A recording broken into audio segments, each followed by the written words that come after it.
আসসালামু আলাইকুম। আজকে আমরা পড়ব বাংলা ব্যাকরণের ভাষা নিয়ে। চলুন শুরু করা যাক।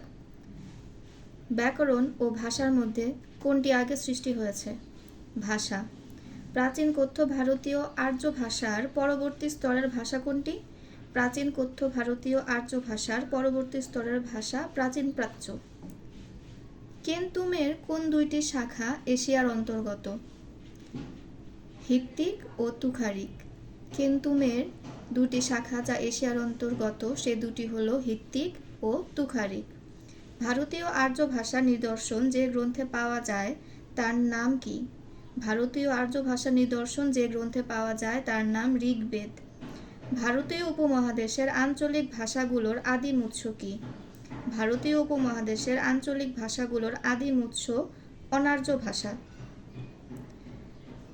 বাংলা ভাষা কোন ভাষাগোষ্ঠীর সদস্য? ইন্দো ইউরোপীয়। ভাষা থেকে বাংলা ভাষার উৎপত্তি। মাগধী প্রাকৃত। মাগধী প্রাকৃত ভাষা থেকে বাংলা ভাষার উৎপত্তি। প্রাকৃত শব্দের ভাষাগত অর্থ কি? প্রাকৃত শব্দের ভাষাগত অর্থ জনগণের ভাষা। বাঙালি জাতির মাতৃভাষা কোনটি? বাংলা। বাংলা ভাষার উদ্ভব হয়েছে নিম্নোক্ত একটি ভাষা থেকে, অথবা কোন ভাষা থেকে বাংলা ভাষার উদ্ভব হয়েছে? প্রাকৃত। প্রাকৃত ভাষা থেকে বাংলা ভাষার উদ্ভব হয়। ডক্টর মোহাম্মদ শহীদুল্লাহর মতে বাংলা ভাষার উদ্ভাবক কাল কখন?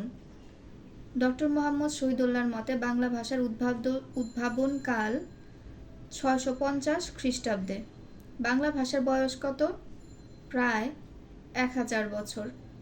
বাংলা ভাষার নিজস্ব লিপি কি? বাংলা। বর্তমানে বিশ্বে বাংলা ভাষার অবস্থান কততম? বর্তমানে বিশ্বে বাংলা ভাষার অবস্থান ষষ্ঠ। বাংলা ভাষার স্থান কোথায় ভাষার জগতে? অর্থাৎ ভাষার জগতে বাংলা ভাষার স্থান কোথায়? মাতৃভাষা হিসেবে বিভিন্ন ভাষার অবস্থান: প্রথম চৈনিক বা মান্দারিন ভাষা, দ্বিতীয় স্প্যানিশ, তৃতীয় ইংরেজি, চতুর্থ হিন্দি, পঞ্চম আরবি, ষষ্ঠ বাংলা। ভাষা চিন্তার শুধু বাহনই নয়, চিন্তার প্রসূতিও। মন্তব্যটি কোন ভাষা চিন্তকের? ভাষা চিন্তার শুধু বাহন না, চিন্তার প্রসূতিও। মন্তব্যটি সুকুমার সেনের। সুকুমার সেন তার বিখ্যাত ভাষার ইতিবৃত্ত গ্রন্থে বলেন, ভাষা চিন্তা শুধু বাহন নয়, চিন্তার প্রসূতিও। শিশুর ভাষা শিক্ষার প্রথম মাধ্যম কে? শিশুর ভাষা শিক্ষার প্রথম মাধ্যম মা। বাংলা ভাষার রীতি কয়টি? 2টি। সাধু ও চলিত রীতির ভাষার কোন রূপ রয়েছে? সাধু ও চলিত রীতি ভাষার লেখ্য রূপ রয়েছে। ভাষার মৌলিক রীতি কোনটি? বলা ও লেখার রীতি। বলা ও লেখার রীতি হল ভাষার মৌলিক রীতি। বাংলা ভাষারীতি কি কি? বাংলা ভাষারীতি হচ্ছে কথ্য, চলিত ও সাধু। বাংলা ভাষার উপভাষা কয়টি? বাংলা ভাষায় উপভাষা 5টি।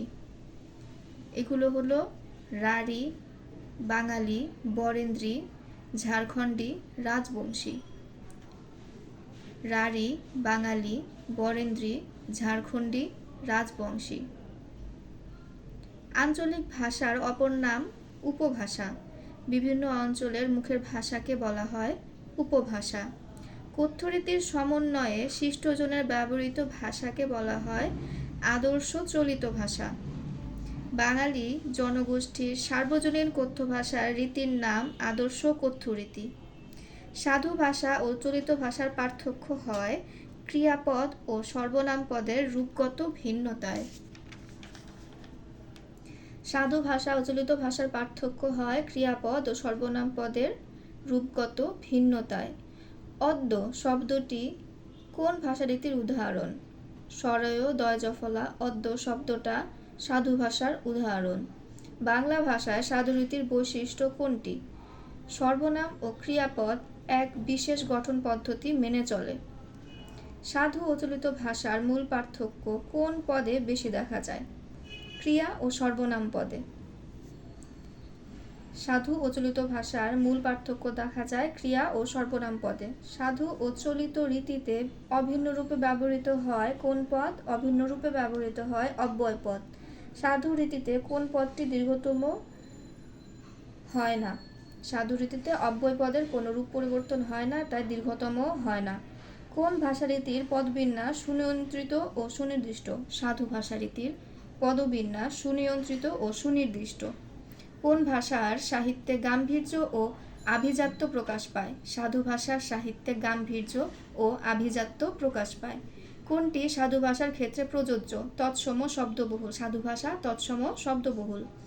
ভাষার কোন রীতি নাটকের সংলাপ ও বক্তৃতার অনুপযোগী? সাধু রীতি। নিচের কোনটিকে সাধু ভাষা সাধারণত অনুপযোগী? সাধু ভাষা সাধারণত নাটকে অনুপযোগী। সাধু ভাষা সাধারণত কোথায় অনুপযোগী? নাটকের সংলাপে। বক্তৃতা ও সংলাপের জন্য কোন ভাষা বেশি ব্যবহার করা হয়? চলিত ভাষা। তৎসম শব্দের ব্যবহার কোন রীতিতে বেশি হয়? সাধু রীতিতে। সাধু ভাষার কোন শব্দে প্রাধান্য বেশি থাকে? তৎসম। চলিত ভাষা রীতিতে কম ব্যবহৃত হয় কোন শব্দ? তৎসম। ক্রিয়া, সর্বনাম ও অনুষঙ্গের পূর্ণরূপ ব্যবহৃত হয় সাধু রীতিতে। বাংলা ভাষার জনক ঈশ্বরচন্দ্র বিদ্যাসাগর। বাংলা সাধু ভাষার জনক ঈশ্বরচন্দ্র বিদ্যাসাগর। চলিত ভাষার সৃষ্টি হয় 1914 খ্রিস্টাব্দে। দেখিয়া শব্দটার চলিত রূপ দেখে। করিয়া শব্দের চলিত রূপ করে। পূর্বের শব্দের চলিত রূপ আগে। করিলেন শব্দের চলিত রূপ করলেন। দেন নাই শব্দের চলিত রূপ দেননি। পার হইয়া শব্দের চলিত রূপ পেরিয়ে।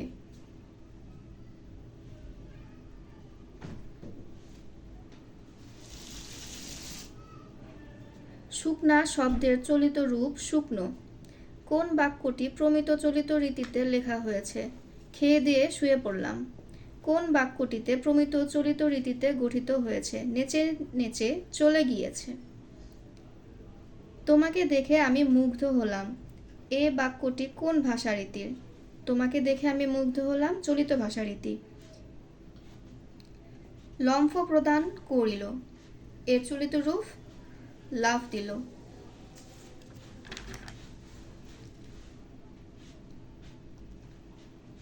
চলিত ভাষায় লেখা একটি বাক্য, বাবা তার সম্পত্তি ছেলেদের মধ্যে ভাগ করে দিলেন।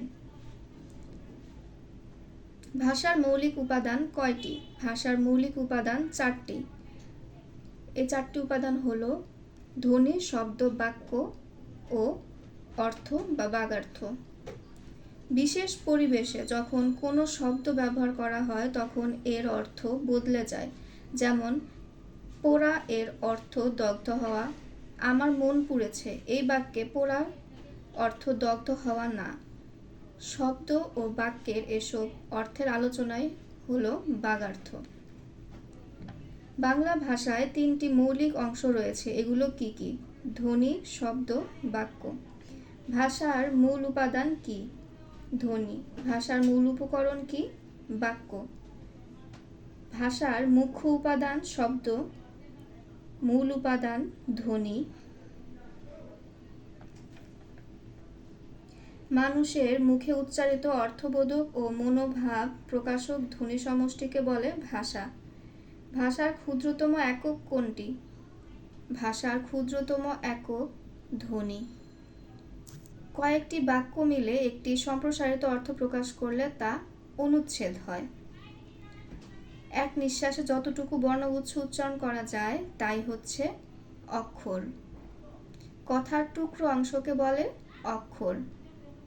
ভাষার লিখন ব্যবস্থা প্রধানত 3 রকমের: বর্ণভিত্তিক, অক্ষরভিত্তিক এবং ভাবাত্মক। ধ্বনি হলো ভাষার ক্ষুদ্রতম অংশ। এক বা একাধিক শব্দ দিয়ে গঠিত পূর্ণ অর্থবোধক ভাষিক একককে কি বলে? বাক্য। ধ্বনির লিখিত রূপকে কি বলা হয়? ধ্বনির লিখিত রূপকে বলা হয় বর্ণ। বাক্যের মৌলিক উপাদান কয়টি? বাক্যের মৌলিক উপাদান কোনটি? বাক্যের মৌলিক উপাদান শব্দ।